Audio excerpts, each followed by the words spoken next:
pagdating namin, i-inform kita agad. Kaya magpapala, ako, lalos sa hindi pa kami sasakyanan eh.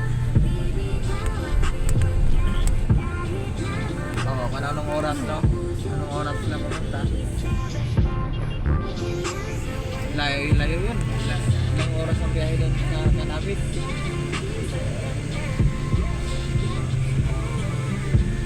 Hindi mo mga ilang oras? 3 oras, 4? Ah, 6 na oras. Anong sasakyan na namin gagamitin nila yung sasakyanan mo? Ayaw ba? Ayaw kay Granny.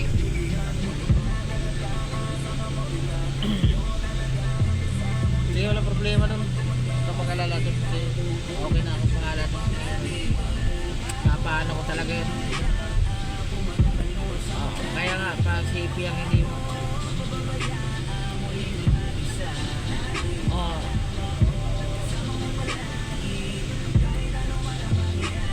Sige, basta walang problema. Sasabihin ko si Roy na gawa niya ng paraan papunta kay Congressman.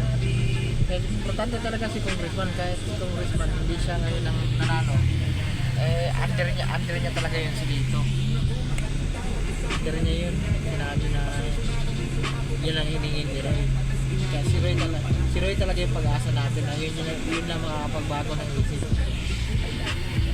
Kasi pwede naman sa uli yung na-down eh, kasi naka-down na raw eh. Siguro baka nag-down ng 200 ba?